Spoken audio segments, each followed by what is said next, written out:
Hello everyone. This is the third part of the story, Magical Journey in Harry Potter World. Chapter 9, Secret Revealed. After Alan extended his contract with the West family, Quinn spent another 5 weeks completing his second set of another detection layer and a thinner 5-layer hexagon-based shield. Quinn, who had painstakingly completed his last line of defense, looked at Alan with expectation clear on his face. Now that I have completed my last line of defense, are we finally going to learn the aspect of efficiency? Quinn couldn't conceal the excitement from his voice. Quinn clearly understood the importance of the defense of his mind against legilimency. He didn't want his emotions, thoughts, and memories to be leaked or spied upon by any outsider. But Quinn couldn't help but want to move onward to learning the aspect of efficiency, as he knew that this part of occlumency might support his other magic endeavors. He impatiently waited for Alan's response, yet the reply wasn't the one Quinn was expecting. Alan shook his head and explained, "We are not done with your defenses yet, Mr. West. There is still some work that needs to be accomplished before we proceed." "What?" "But that is not what you promised. You said that this was the last step to completing my defenses," Quinn spoke with heat lacing his words. Alan disagreed with Quinn and quipped, "Mr. West, I did say that this was the last step to building your defenses, but I never said that it would be the last task with regards to your defense. We still have to test your defense as a whole, to see if it works well as an integral system." Quinn immediately cooled down hearing that. It was true, while he had completed building his defense, he hadn't tested if said defense worked against a legilimency attack. After all, what was the use of having a defense system if it didn't perform its task? Quinn rubbed his temple, internally scolding himself for his impatience. His thirst for magic was making him impatient. Quinn stared at Alan and inquired, "So, how are we going to test if my mental defenses work?" Alan smirked and replied, "The simple way. I am going to attack your defenses with legilimency of varying strengths and employ various techniques that we used while training your detection layer. Step by step, I am going to increase the level of my legilimency attacks, and on the way, we are going to examine the problems and try to fix them." Quinn nodded in response, as he saw no problem in this approach, as practically testing his defenses was the best possible method to test his progress. "One more thing, Mr. West," Alan spoke, gaining Quinn's attention as he declared, "During this period, I am going to be attacking your mind with the full intention of looking at your memories." Quinn stiffened at that statement, as he till now Alan had only gone as far as looking into his surface emotions and had never looked into his memories. Just the thought of Alan looking at his memories terrified Quinn. "Please remember that whatever I see or discuss is protected by the contract I have signed. I am not allowed to speak or reveal any memory that I end up witnessing in your mind." Alan tried to assure Quinn, who he saw stiffen up at the mention of memories. It took Quinn a while to calm down as he looked at Alan with determination in his eyes. "I am ready for it. Please do whatever is necessary." Alan nodded and addressed, "Before we start, please tell me if you remember the difference between passive and active defense." Quinn nodded and recited what he remembered about the asked topic. Passive defense is when the occlument is not aware that his mind is being attacked, and the occlumency defense that has been built defends against the attack without the occlument's knowledge.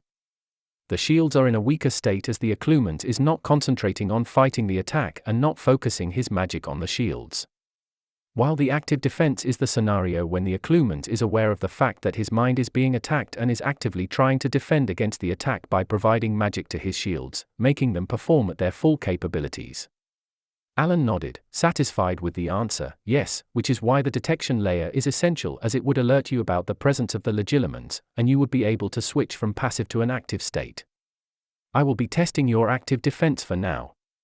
For your passive defenses, I will test them randomly in the future when I am teaching you the aspect of efficiency, as you won't be aware of the timing of my attacks." Seeing Quinn reply with a yes, Alan stated, "All right, the moment your detection layer senses an attack, you must pull up your shields to their maximum capacity." Quinn gulped and made eye contact with Alan, and the next moment he felt a hit on the detection layer, and the heaviness covered his mind. The attack was on. Quinn immediately focused on his shields, and they thrummed into action. Alan smiled as he spread his legilimency attack thinly and tried to sift through the shield, but Quinn immediately stiffened the paths Alan was using, trying to trap Alan and cutting off his attack. Alan chuckled, "An interesting approach, Mr. West. Let's see how you deal with this." Alan stopped trying to sift through his shield and began drilling through the layers of the shield. Quinn gritted his teeth and abandoned the first 4 layers of his shield as they had already been breached and shifted his focus to the last 6, giving them extra power, but Alan drilled through them like a hot knife through butter. Quinn cursed as he felt the second detection trigger, which meant that Alan was already past the primary 10-layer shield, and the only thing between Alan and his mind was the secondary 5-layer shield. He immediately put his all into the secondary shield and waited for the attack. For a couple seconds, Quinn felt nothing. Then he felt a sharp pain in his head as Alan slammed his legilimency into Quinn's secondary shield like a wrecking ball, immediately cracking the shield. Alan easily slipped into the now unprotected mind. He found himself in Quinn's mind as he witnessed a few random pieces of memories. Alan saw some of Quinn's experiences during his time traveling. He saw few glimpses of Quinn's piano and dance lessons, a few memories of Alan's own occlumency lessons. He also a weirdly large number of memories of Quinn staring at a rubber toy ball. But, maybe because it was Quinn, who was desperate to hide his memories of him doing magic, or perhaps it was pure luck that in the short time Alan was inside Quinn's mind, Alan didn't see any memories of Quinn performing magic. When Alan came out of Quinn's mind, Quinn's shoulder slumped as he placed a hand on his temple, trying to nurse the dull pain caused by the brutal cracking of the secondary shield. It took a couple of minutes for Quinn's shields to return to maximum integrity. This feature of occlumency was the one Quinn liked as it relieved him the most, knowing that he won't have to consciously repair his shields by rebuilding those damned hexagons. Quinn looked at Alan and asked, "What did you see?" He felt his heart threatening to beat itself out of his chest as he asked the question. Alan described all the memories he had seen, and Quinn noted that there was no mention of him doing magic, and more importantly, there was no mention of my past life memories. Quinn felt his heartbeat calm down, but he didn't let just this one exchange be the proof of a theory that birthed in his mind. He needed another attack from Alan to cement his findings. After a short break, Quinn once again defended against an attack from Alan, and again, failed to keep him out.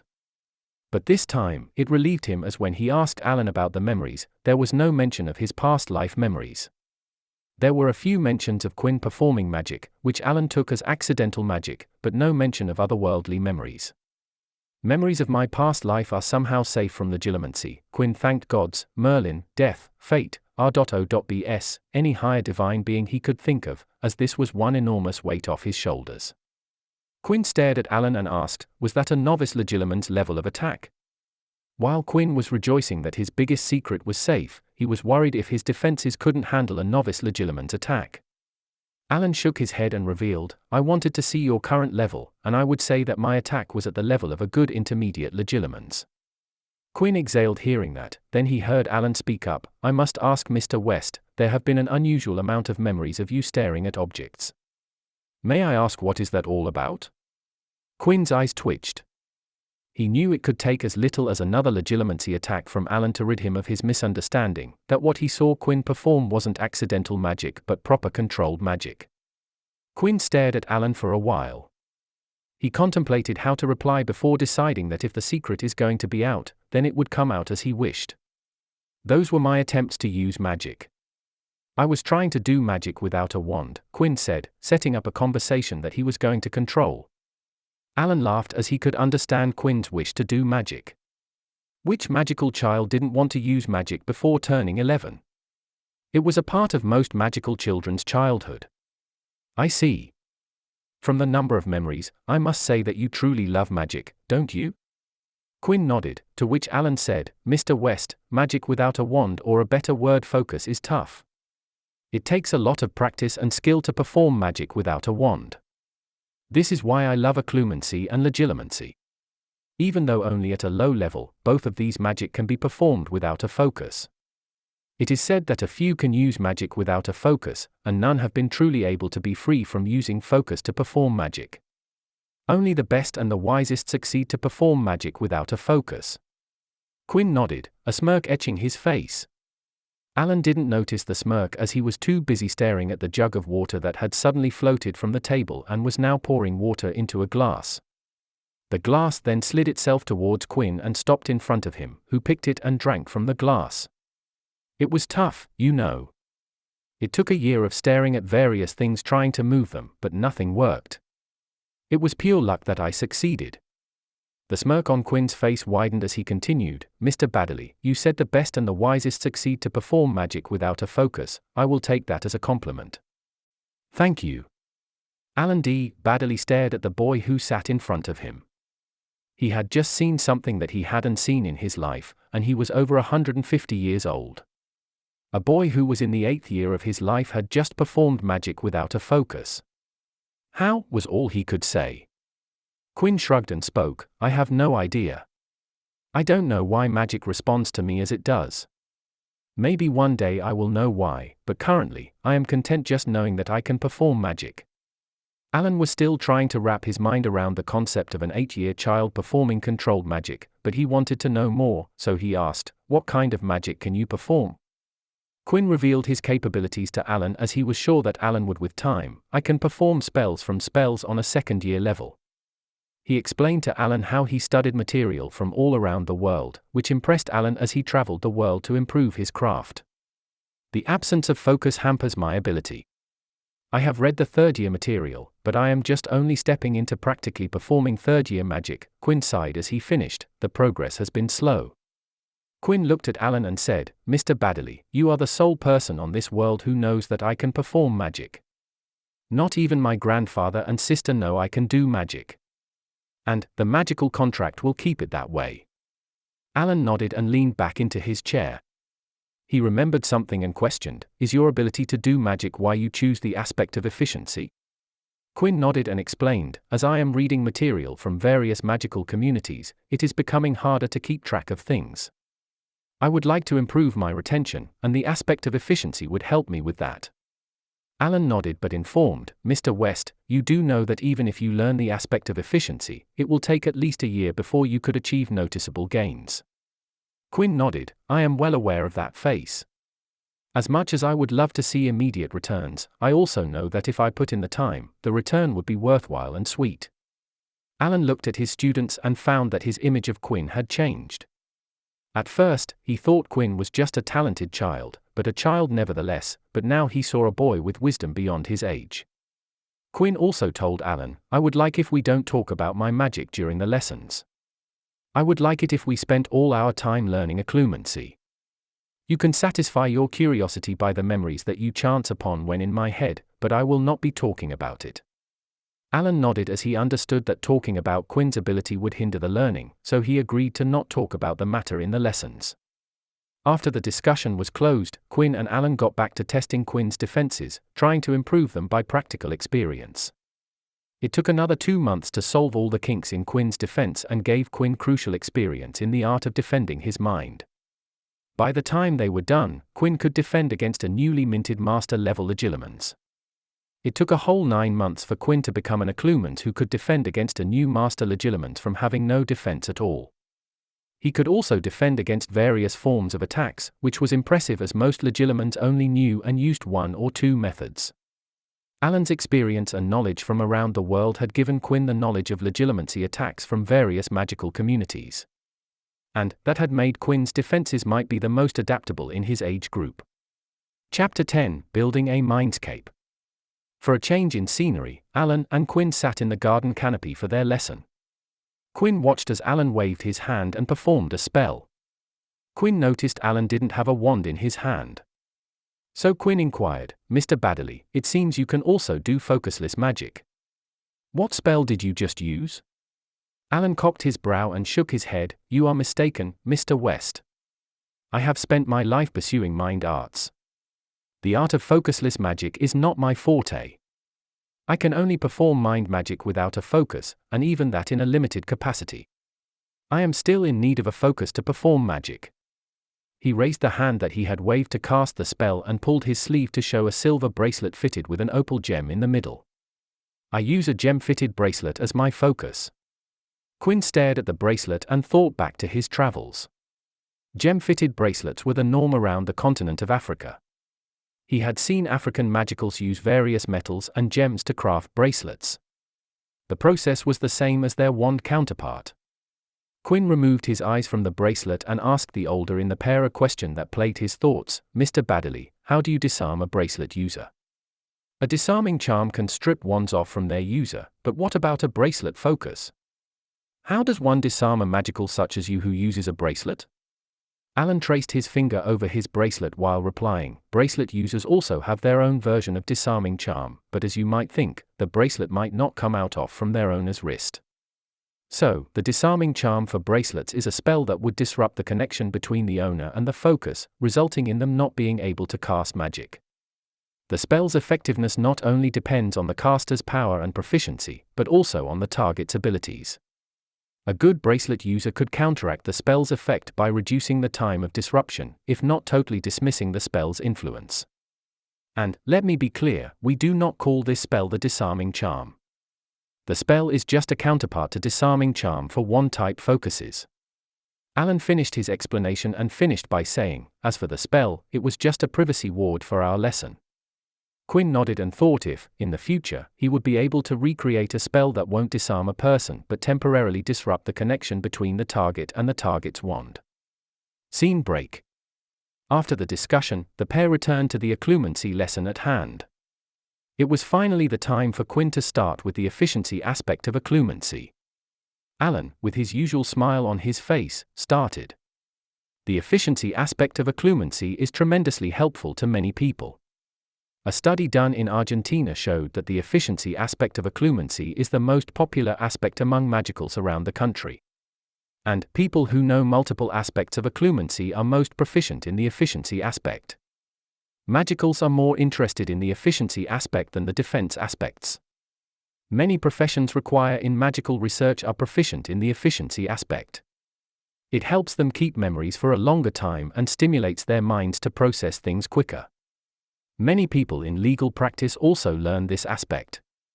This aspect is prominent in any line of work that might have a requirement of a fantastic memory. He then pointed to himself and remarked, as you might know, magicals live longer than our non-magical counterpart.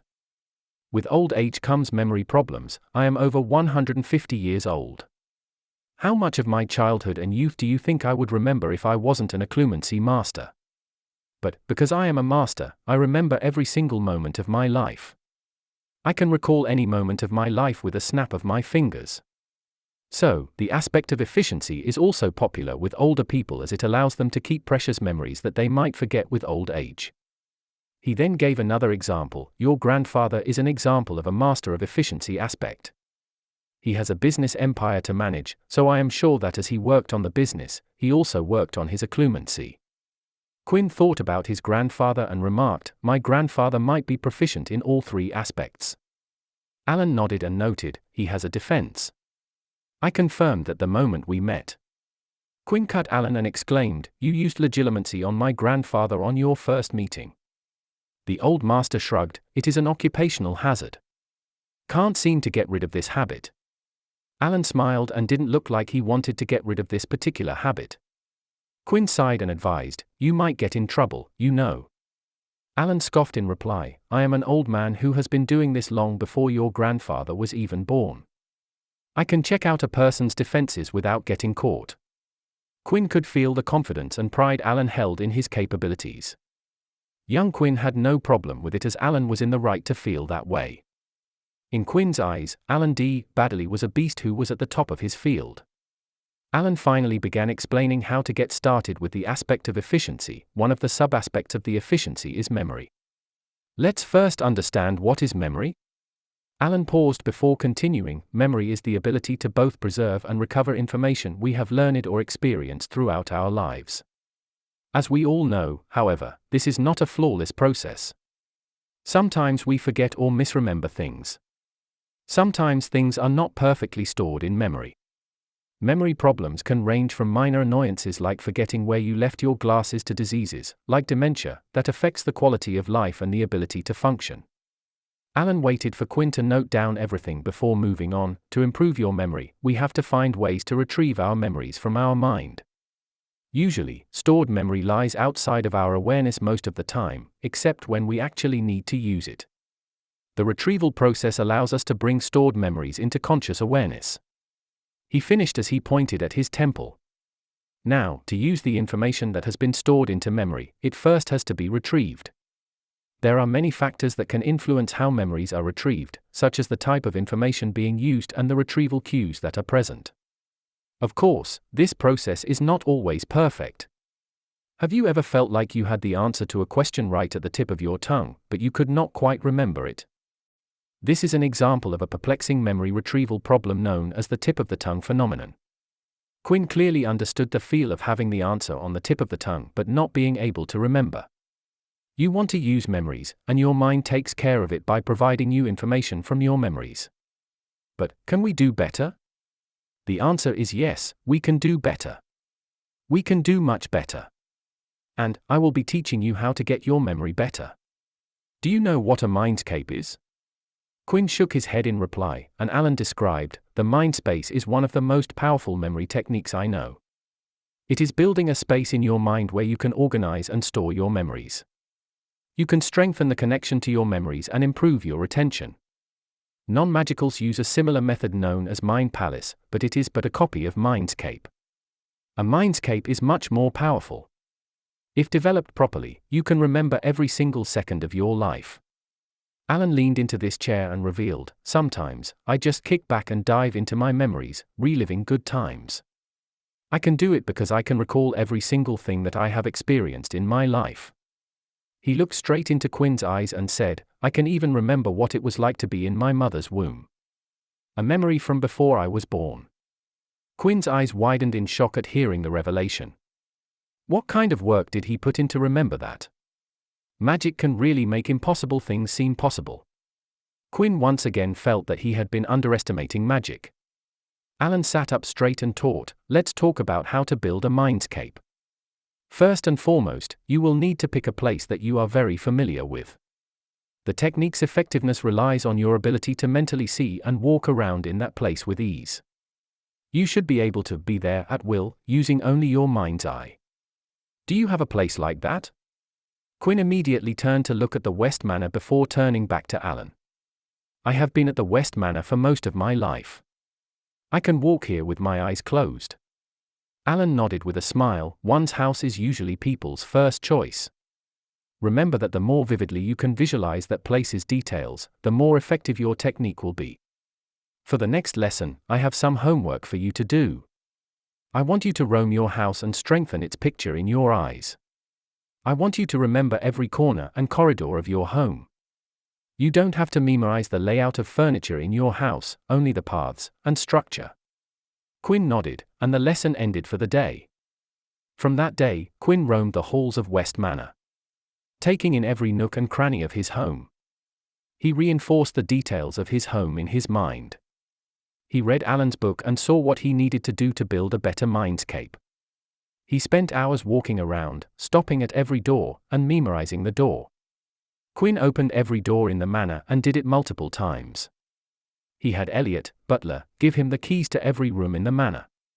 Quinn visited rooms that weren't being used and opened every door so that he could remember every room. Quinn walked around the house early in the morning and in the night's cover. He walked with his hands brushing against the walls. He walked backward.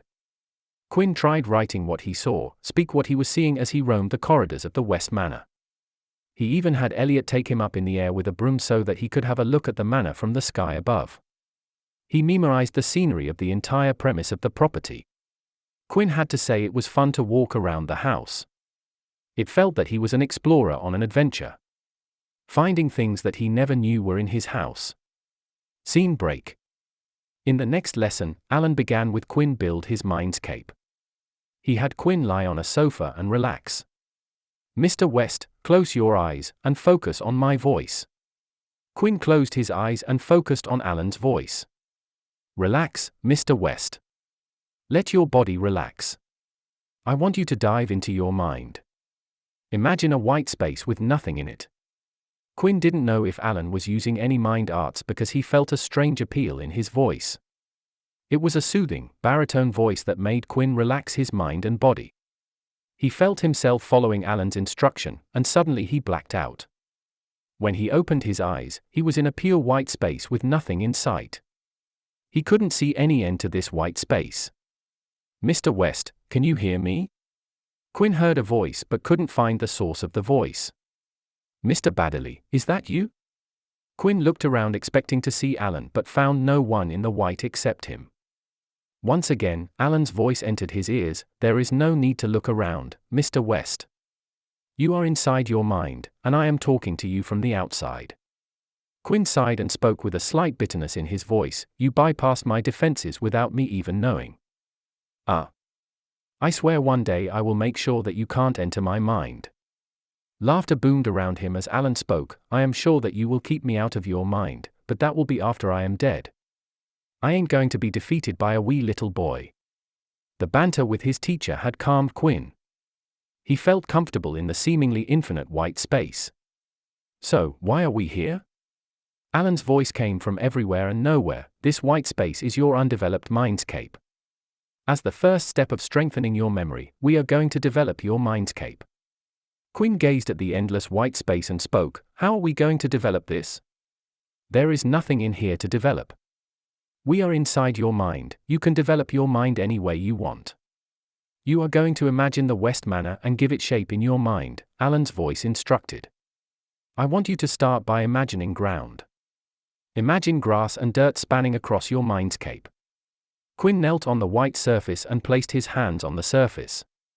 He closed his eyes inside his mindscape. Visualize the feel of grass against your hands as you weave them through a patch of grass, the length of grass that you are familiar with. Imagine the scent of freshly cut grass. Think about the rustling grass makes. Underneath the grass, feel the ground on which the grass grows. Quinn followed his mentor's instruction, and in a span of minutes, Quinn felt the texture of grass against his hands, heard the rustling of grass through his ears, and could breathe in the scent of grass. "Mr. Baddeley, I can feel grass and ground." Quinn was thrilled by feeling grass and ground, which was not there before. His imagination was roused as he was dying to open his eyes, but Alan had said not to open them till he said so. "Excellent, now slowly open your eyes to see the great expanse of green grass." Quinn opened his eyes and saw grasslands that stretched to the horizons. The grass felt extremely real to all of Quinn's senses. The only thing that made the whole experience unrealistic was the white sky above that caused strife in the scenery. "The white sky is weird," Quinn complained to the old master monitoring him from the outside. "We are going to take care of that. Look at the white nothingness and imagine the sky. The color of the blue sky. If you want clouds, add them to the sky. Imagine the type of clouds you want." Quinn stared at the sky for another couple of minutes, and slowly the blue began bleeding into the white sky. Then came the fluffy white clouds that actually moved in the sky. Quinn looked at the horizon where blue and green met, and the whole scenery was perfect. No sense of strife or any unnatural feel to it. He took in the scene for a while before asking, "Okay, what is next?" Alan instructed, "We just completed the base for your mindscape. Now, let's create the structure that will act as the access point between you and your memories.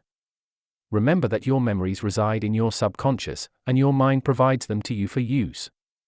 The structure we will be building will expedite that process. A doorway to all your memories. A magic that will allow you to harness every single life experience you have. As we talked about in the last lesson, we are going to use West Manor, your home, as your mindscape. Once again, visualize the West Manor and wish it to appear in front of you. Keep in mind that you have to visualize your home from all directions. I want it to be an exact replica of your home." Quinn did what he was instructed. He visualized the West Manor, and it took him an hour to get a shoddy replica of the West Manor. Quinn's replica blurry and was missing components that lead to pitch black blanks on the outside of the building. He wasn't even sure what was inside the manor in front of him. Quinn wasn't sure if he had followed Alan's instruction correctly. Alan felt his student's emotion about the resulted replica and assured, "Mr. West, you don't need to worry. Your replica is extremely good for the first time." Quinn frowned and snorted in disbelief. "You mean this blurry building with black blanks is an excellent result?" Alan's voice replied, "Yes, if building a mindscape was easy, then everyone would be walking with a perfect memory." Quinn wanted to improve his mindscape, but Alan called out, "Mr. West, it is time to come out of your mind. We have accomplished our goals for today." Quinn closed his eyes, and the next time he opened them, he was in the usual room, on the sofa with Alan sitting near him. Quinn sat up with a groan and suddenly felt tired as he leaned back into the coach. Alan handed him a glass of water that he accepted. "Thank you." Alan answered the reason behind Quinn's sudden fatigue: it was your first time accessing your mindscape. Feeling tired is perfectly normal. It will get easier with each successive try. Quinn downed the water in the glass and asked, "What comes next?" Alan chuckled at his student's eagerness. "We are going to fix your replica till it becomes identical to the real thing. We are going to fix it bit by bit, bringing definition to the building and filling the blanks in your replica." Quinn nodded and immediately asked, "Can I do it on my own?" Thinking if he could improve his mindscape between lessons. Alan laughed as he was expecting the question. "Yes, you absolutely can. I will teach you how to enter your mindscape at will." Quinn nodded as he resolved himself to fix the replica West Manor by the next lesson. Chapter 11, Potion Brewing and Memory Books. For the next 2 weeks, Quinn spent more and more time around the West Manor, staring and etching the manor's exterior into his memory and implanting it into his mindscape. He spent 3 to 4 hours every day repairing the replica in his mindscape, fixing the overall blurred appearance and filling in the blank spots in the building. After a fortnight of working on the West Manor replica, it was ready, and Quinn could say with total confidence that his creation was identical to the original West Manor. Quinn walked around his mindscape admiring the work he had done. Structure looks stable, size is identical to the original, color is exquisite, heck, it even looks brand new. He crossed his arms and nodded in content. "I am good." Yes, you are good, Mr. West. "Now, let's move on before your ego gets too big." Alan's voice reached Quinn's mind as he admired his mindscape. Alan had gotten used to Quinn putting an obscene amount of work outside and between lessons, so it did not surprise him when his student showed him the stable mind replica of the West Manor. "Mr. West, it is time to enter the next step to developing your mindscape. I want you to go to the front door of the building and open it." Quinn followed the instruction and walked to the door and opened it to encounter a jet black nothingness. The interior of his replica was hollow, with no sign of any interior. He ended up shutting the door close because of the sheer creepiness of the sight. "Merlin! There is nothing in there." Alan's voice said, "Of course, there is nothing in there. We haven't worked on the interior. The exterior of the structure represents the stability of your connection to your memories. We could have started developing the interior after the first day of erecting the replica. But I wanted you to have a solid doorway to your memories, so I made you work on the exterior to completion. Your mindscape will always be ready to be used at a moment's notice." Quinn breathed out a sigh, readying himself for another long stretch of visualization and intent to breathe life into the hollow nothingness. "How are we going to build the inside?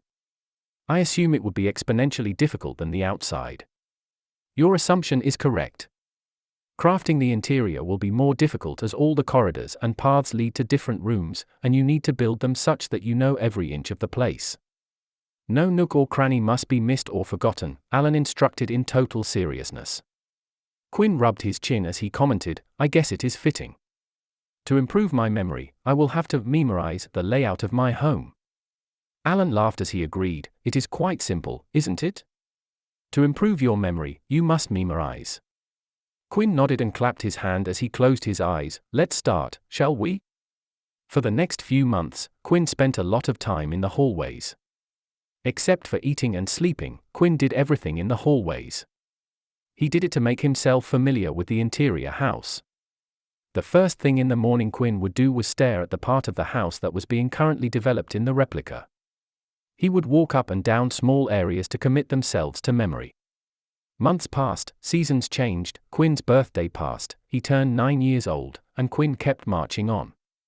Little by little, building the interior of the house. Quinn felt like he was building a Lego model without Legos. The idea of a replica of the West Manor in his mindscape excited and motivated him onwards. After 6 months, he had finally completed the interior of the house. But, don't be mistaken. While Quinn worked on his mindscape, his other studies didn't take a backseat. Scene break. Potion brewing and herbology was the newest addition to Quinn's schedule.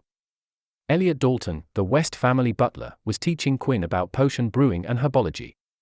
Elliot had set up a shed near the garden area of the West property. Quinn still remembered the first lesson he had attended with Elliot. Inside the wooden shed, a workstation was set up with a blackboard hanging on the wall. Elliot stood near the blackboard and waved his wand, and a potion cauldron with the word potion appeared on the board. Mr. West, potion brewing is an amazing art of potion making. Potions are mixtures that can be brewed to showcase a multitude of effects. Potions can be medicines, antidotes, solutions, poisons, enchantments, vaccinations, or cures. Potion brewing is an art form of transforming magical ingredients into amazing potions. Potions bring out the magical properties of those ingredients. Potions can be said to be the ultimate transformation magic. Even Transfiguration isn't as transformative as potion brewing, as Transfiguration always go back to their original form after a specified time. Transfigured objects are of lower quality, but potions give you a product that is better than the input. Potions have a distinct advantage over typical spell-type magic in that the non-magical could use them even, provided that they have the potion itself at their disposal. Certain magical effects can only be induced through the use of potions. Some potions duplicate the effects of spells and charms, but a few have effects impossible to achieve any other way. Imagine the Polyjuice potion that can transform you into another person. If you want to recreate the effects of the Polyjuice potion, you would either need a metamorphomagus or need a master of body transfiguration who could skillfully transfigure their body to look like someone else. And both options are incredibly rare. I think there is only one metamorphomagus in this country, and the body transfiguration master would need a detailed description of the person to crack the accuracy. Finally, the luck potion, Felix Felicis, can't be recreated by any other form of magic. Elliot explained with patience. He waved his wands, and the image on the board changed to a wand. Now, wands aren't used much in potion brewing. By that, I am not saying that wands are not required. Some magical ingredients are needed to be activated by the use of some spells. For example, Salamander's blood needs a specific spell to get it usable in potion brewing.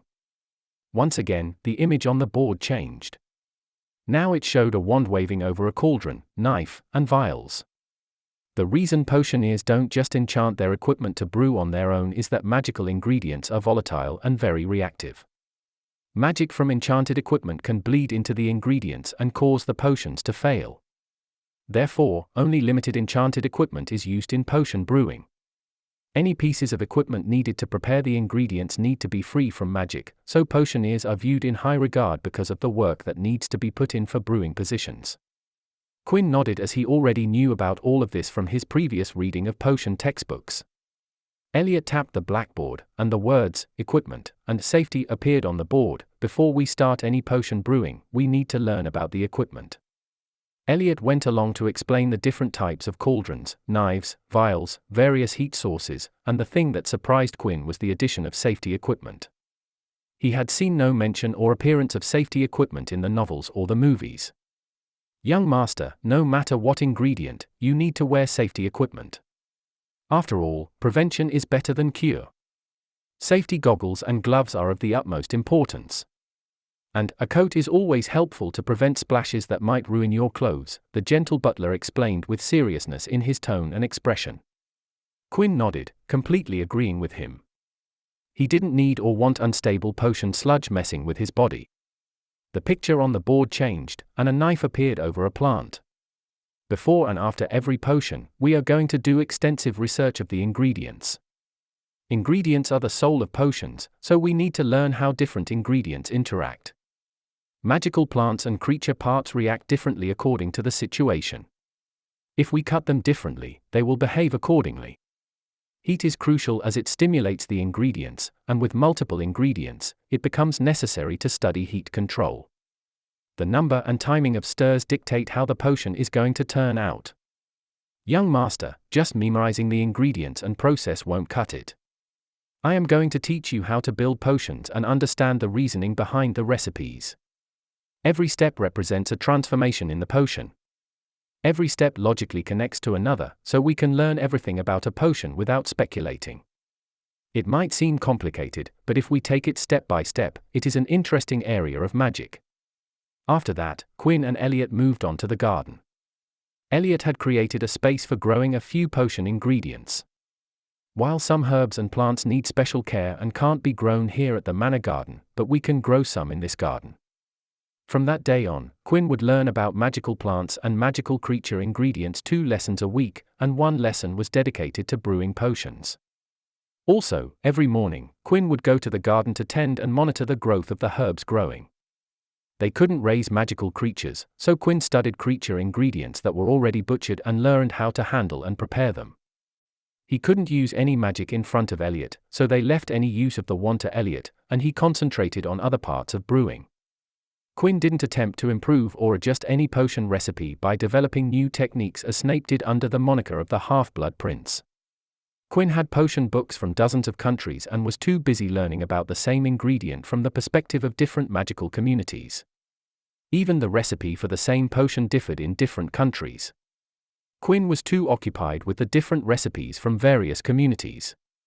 As the saying went, don't fix something that isn't broken, so Quinn focused on what was already discovered and compiled different recipes to get a better recipe for every potion he learned to brew. Elliot supported this method, as it made Quinn think about the recipe and ingredients that went into the potion. The only downside was that Elliot had to brush up on his knowledge and keep learning new things so that he could answer Quinn's doubts and questions. It took anywhere from 3 weeks to a month for Quinn to learn a potion. It took such a long time as Quinn had to compile different recipes into one. Try to find the best recipe for the potions. Replace the missing ingredients that didn't grow in the area with the local ingredients. Experimenting to check if ingredients worked well with each other and didn't cause any negative reaction. Researching and trying out different preparation methods. With each potion recipe, Quinn began compiling his version of recipes in a book. Each chapter represented a potion with all his insight and research recorded into it. It would take years before this book would become public knowledge. The Simple Potion Book would become one of Quinn's earliest and greatest works. A text that brought the knowledge from all around the world into one. The first of its kind in the magical world. Scene break. 6 months. It took Quinn 6 months to complete the Mindscape replica. A magnificent building stood in Quinn's Mindscape, and inside the building, the owner roamed the newly finished halls of the buildings. Every single detail, from wall paintings to the false ceiling, everything present here was a perfect copy of the original. Quinn stepped out of the building and called out to Alan, "What's next?" Alan cleared his throat, which was weird as they were communicating through their mind. "We are going to activate your Mindscape and activate the gateway to your memories. So, close your eyes and focus on your intent to convert the replica into a gateway. Imagine that you want all your memories in there." Quinn took a deep and imagined that all his memories were in that house. He focused all his will into the house, wanting for his imagination to come true. In a few seconds, Quinn's Mindscape started shaking. Tremors caused the West Manor replica to shake. Quinn started frowning as it was becoming difficult for him to keep up his concentration and was about to stop, but Alan's voice warned him, "You must keep it up, Mr. West. We are very close. You must endure." Endure. Quinn groaned as he endured the pressure on his mind and gritted his teeth to keep up his concentration. Quinn didn't know how much time had passed, but the tremors subsided. Quinn let out a sigh of tiredness as he sat down in his Mindscape. He looked up at the sky and called out, "Is it done?" Alan's voice replied back, "Yes, you endured well. The replica of the West Manor is now acting as a gateway to your memories. The building in front of you will become your strongest asset. Of course, you would have to develop continuously." Quinn nodded and asked, "Can I go inside?" "Yes, please do." "You are in for a surprise," Alan replied, and Quinn could hear a smirk in his voice. Quinn frowned in apprehension and walked to the door. With a push, he opened the door, and his jaw dropped from the scene inside. Inside, he saw the entire house littered with books. The books were floating in the air, sticking out from the ceiling, protruding out from the walls, and sprawled on the floor. Books were everywhere. It was like an infestation. "What in the world is all of this?" Quinn exclaimed in shock. Alan looked from the outside and saw the same thing as Quinn and hummed, "It seems like your memories have manifested in the form of books." Memories manifest differently with everybody. Quinn quirked his head and asked, "What about you?" "Mine manifested in the form of envelopes. I used to send one every day to my mother back home." "I am assuming you have frequent contact with books, don't you?" "Nerd," Alan answered and teased at the end. Quinn ignored the jab and asked, "Why are the books everywhere?" "It is chaos in here." To which Alan replied, "As I said, the house is the gateway, you just opened it, and memories came spilling out. Now it is your job to sort them for easy access. Go to one of the rooms and look inside." Quinn followed the instruction and opened the room of the first room he found, and inside were multiple empty bookshelves arranged neatly in the room. "Your memories will appear in these bookshelves when you properly store them. Take one of the books in your hands," came Alan's explanation. Quinn stepped outside and pulled out one of the books from a wall. Immediately he was hit with a vision. In the vision, he saw a memory of himself watching a play with Leah. It was his first play, and Leah had taken him to watch it during her break. When he came out of the vision of his memory, Quinn asked, "You weren't joking when you said that the books were memories?" "Mr. West, notice any changes in the book?" Alan pointed out to Quinn, who was still relishing the new experience. Quinn looked down and found that the weightless book was just a tiny bit heavier, and one corner of the dull grey book had gained a splash of brown color. "The book has gained some color and weight. What is this about it?" Quinn asked, and Alan revealed, "When your books gain a quarter of the color and corresponding weight, they would disappear from their place and appear in a bookshelf somewhere inside the house. You would know where that memory book is, so you could find it easily." "How am I to return color to the memory books?" "Immerse yourself in the memory, and the more you immerse yourself, the more color would it gain." Quinn eyed the memory infestation and gulped, "I have to do this with every single book." The old master laughed, "Yes, my little student. Every single book." Followed by hysterical laughter. Quinn knew he had a lot of work cut out for him. He gazed at the book in his hand and sighed, "Let's start with this one." Quinn versus memory books was on. A long battle of attrition against himself. Chapter 12, End of Occlumency Lessons, and Day Out with Leah. Books. Memories. Books. Memories. For another 5 months, Quinn slaved away in his mindscape, sorting memories to bookshelves. It was an arduous project, as there were too many memory books. Even if Quinn managed to clean out an area, more would appear in the same area. Quinn had to sort through all the memories of his life, viewing every memory that was presented to him as memory books. It was all not bad as Quinn's speed of sorting increased with time. From the first time, his current speed was twice as fast. But it was nothing when compared to the speed Alan had described to him. "Mr. West, I have reached the level where my memories are sorted in real time. The ongoing memory of me talking to you is already sorted. I don't have to sort them as you do. I have trained my mind and mindscape to sort them the moment I see them." Plus, Quinn could only complete a quarter of the total immersion possible for a memory. Alan, on the other hand, was once again on another level. "I achieve complete immersion for all my memories. I can recall the input from all my senses: sight, sound, smell, taste, and touch. I can even recall what emotion and thoughts I had during the memory." Quinn had remembered the look Alan had given him as he had revealed, "Mr. West, I have sorted every memory of my life. Even the unpleasant ones, like the death of loved ones, fears, insecurities, and many more. I have relived those memories just so that I could sort them. You don't have to complete the immersion on those memories, but there will be times when you would chance upon those memories." It was one of those rare times when Alan was serious. "I would suggest that you at least sort them with minimum immersion. Otherwise, they would remain outside your bookshelves, and believe me when I say it would cause problems in the long term.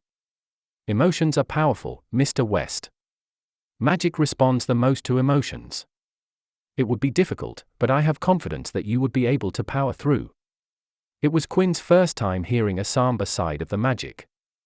He couldn't imagine what it would be like to relive not-so-pleasant memories. To feel the emotions at their height. What about experiences from which you had moved on in life, but you had to go back and relive them with a complete immersion and feel those heavy emotions? In 6 months, Quinn went through all of his memories. Because he wasn't aiming for feeling emotions and only had quarter immersion, he didn't face major emotional problems. It did bother Quinn when he found memories of his transmigration and the subsequent days. Plus, the various times he had slipped into guilt, shame, and depression. He was in one of the rooms, walking as he admired the full bookshelves. After he was satisfied, he closed his eyes and exited his mindscape. When he opened his eyes, he was lying on the familiar sofa in Alan and Quinn's room. He sat up and looked at Alan, who was reading a book. Quinn knew that even though Alan looked like he was doing nothing just a moment ago, Alan was with him in his mindscape. "So, what is next?" Quinn asked as he sat on his usual stool. Alan removed his eyes from the book and answered, "We are done, Mr. West." Quinn was confused as he titled his head, "What do you mean, we are done?" Alan closed his book and set it on the table. "I have taught you the basics of the aspect of efficiency. From here on out, you would have to carve out your own path." Quinn frowned and questioned, "But all I have done is sort my memories. There must be more to the aspect of efficiency."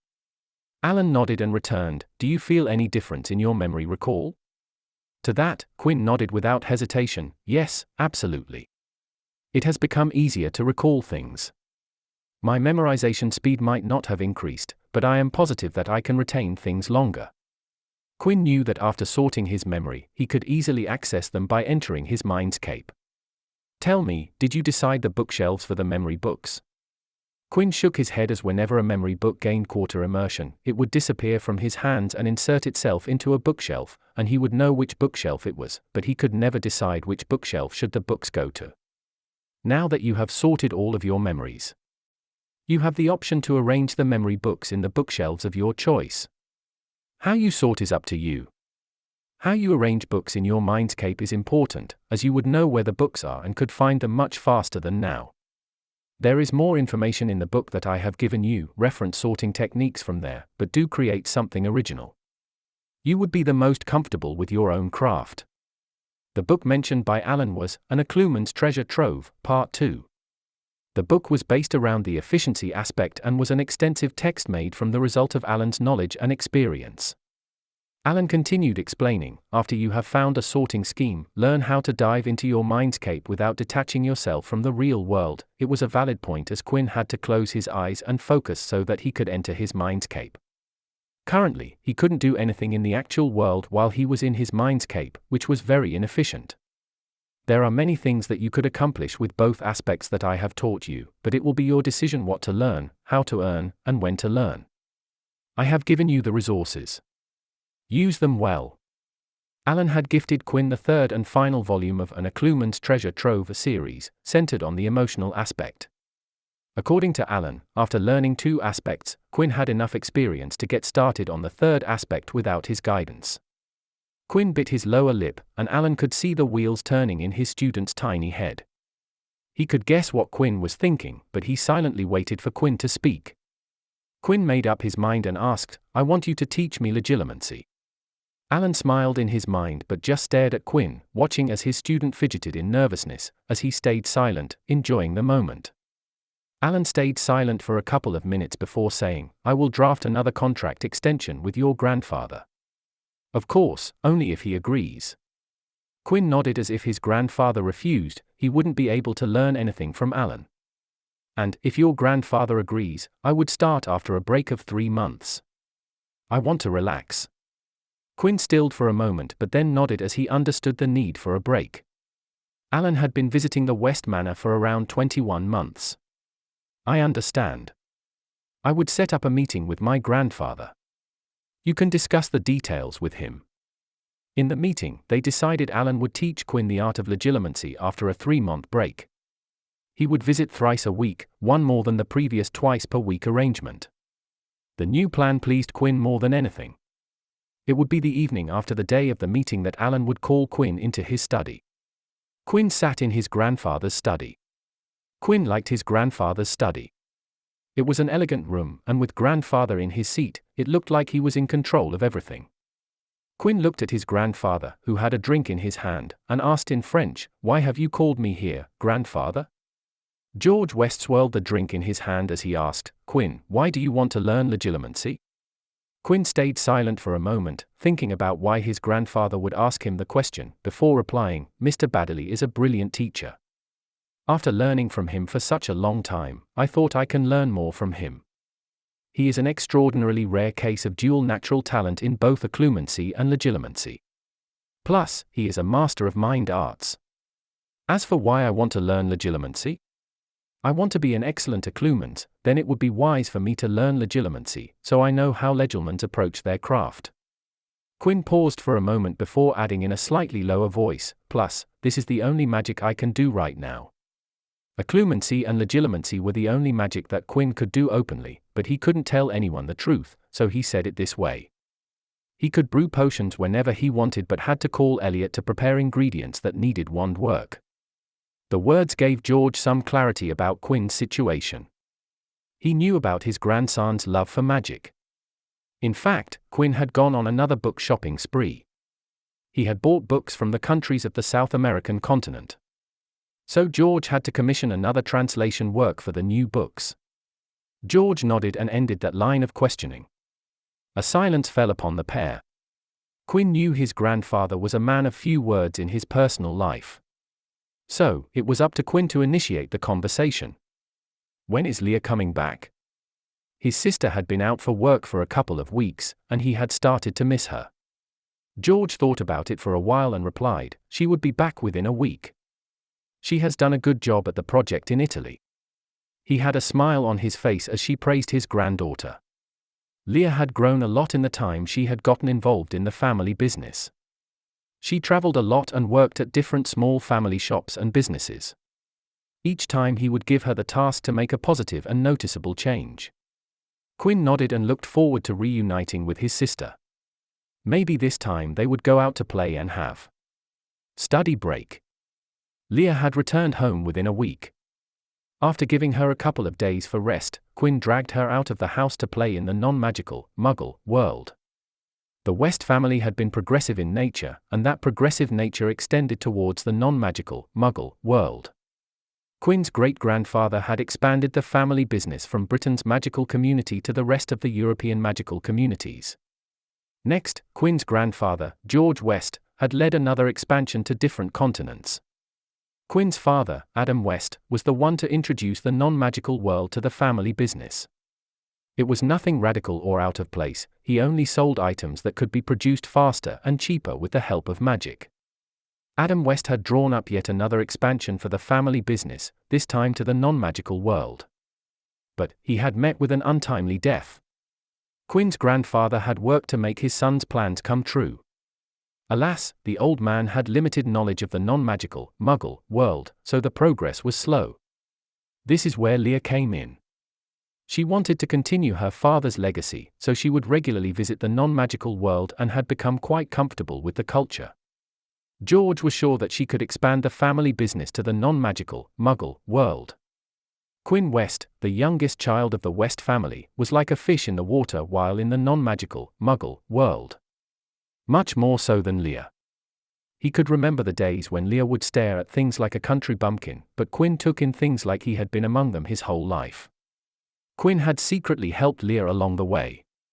While he enjoyed the non-magical, Muggle, world, his principal reason for visiting it so often was to lead Leah in a world unknown to her. He would direct her to places and subtly show her how things were done. Credit to Leah, she was a quick learner. She picked up things quickly and now could seamlessly pass as a non-magical. Leah looked at her younger brother as they entered the non-magical, Muggle, world with appropriate clothing. Both the siblings loved Muggle clothes, they were distinct and comfortable. Quinn thought about the question and answered, "Let's go see a movie." Leah nodded. Movies were always fun. When they reached the theater, Quinn glanced upon a poster and his eyes shined as he had found the movie they were about to watch. He pulled Leah's hand and pointed at the poster. "I want to see that movie." Leah turned to look at the poster and spoke, "Die Hard?" Fortunately for Quinn, the poster didn't have guns on it and only a burning building, so Leah did not know the level of violence and foul language in the movie. She cluelessly nodded and bought 2 tickets. The ticket checker, a teenager, most probably a part-timer, didn't even bat his eye seeing Quinn enter the screening of Die Hard. And as it was expected, Leah's jaw dropped when she saw the contents of the movie, and tried to leave with Quinn, but he gently curbed her attempts and chuckled, "Come on, Leah. Don't be a prude." Leah, who wasn't able to make Quinn leave, sighed as she sat back down, and the siblings watched the movie as they munched on popcorn. After the movie, Leah glared at Quinn and declared, "I will be choosing the movies from now on." Quinn just cheekily grinned and offered a peace offering, "Let's go shopping." Leah's mood uplifted in a split second, and Quinn followed Leah on her search for pretty clothes. While Leah picked out clothes for herself, Quinn was too looking at clothes, but not with the intention of buying. He was looking at the stitching on the clothing. Quinn, one day, would like to make clothes for himself. At least, making clothing of magical culture that was more comfortable. He also wanted to have more pockets in his clothes to enchant them with expansion charms. There was nothing better than doing it yourself. While he was looking at clothes, Leah called him from behind. "Quinn, did you find something you like?" Quinn turned to face her and responded, "No, you find me something, I will pick from those." Leah hummed and spoke, "Only if you help me out with my shopping." Quinn shrugged, as he had nothing better to do. Leah tried many dresses as Quinn gave his reviews. Leah, just like him, had jet black hair and stone grey eyes. She was charming, tall, and had excellent proportions with long legs. Even the employees in the store were actively helping her out with recommending dresses. Somewhere along the line, Quinn too was roped into trying so many clothes. Leah and the store employees were not even listening to Quinn and just began handing him clothes to try out and treating him like a mannequin. They spent an hour in that store and came out with a ton of clothes. Quinn glared at his sister and declared, "You totally went overboard." Leah giggled and said, "How about I treat you to Indian food?" Indian food is like takeout in England. Quinn grumbled and nodded. "I also want sticky toffee pudding with ice cream." Leah ruffled his hair and agreed, "All right, whatever you want." As they ate dinner, Quinn asked Leah about work. Leah indulged her little brother and talked.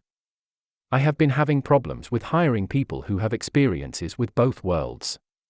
I tried to get in contact with my school, but the number of people is still lacking. I need to find a lot more people to expand our plans." She sighed and continued, "Plus, I need to find them quickly. The people I hire need to be trained before they could actually work productively." Quinn looked at Leah and felt weird, as he knew Britain had plenty of first-generation magicals, muggleborns, who went back to the non-magical world to find work as they couldn't find employment in the magical world. Muggleborns couldn't find work in the Diagon Alley, Carpet Market, Horizont Alley, and a few could barely find jobs in Nocturne Alley, and that too didn't pay well.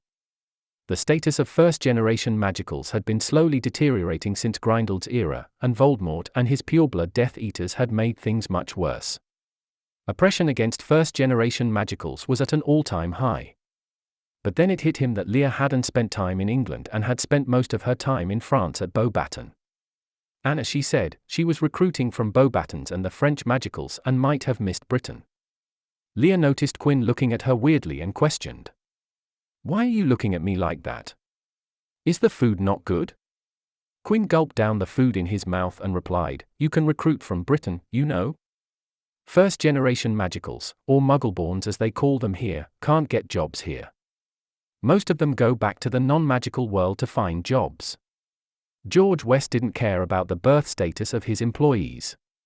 He employed anyone eligible, but he couldn't recruit every first-generation magical, so the unemployment problem was still prevalent. This fact also confused Quinn. Why hadn't his grandfather advised Leah upon this matter? Britain was a treasure trove of human resources in the form of first-generation magical. The answer to it was simple: George West wanted to see how quick his granddaughter would arrive at the solution. Leah was a bit too much attached to Beauxbaton and France. To run a business that had spanned across multiple continents, she needed to see the whole wide world. Leah was too engrossed in the new information that Quinn had provided her. She didn't think to ask him how did he know this. Which was good, as Quinn had no clue about the excuse he could have given. After snapping out of her thought, Leah was so happy that she allowed Quinn to buy another serving of sticky toffee pudding with extra ice cream. As he ate his second serving of dessert, Quinn thought, "A good day indeed, Tilda." This marks the end of part 3 of the story Magical Journey in Harry Potter. Thank you for listening. Please like the video and hit the subscribe button to listen more.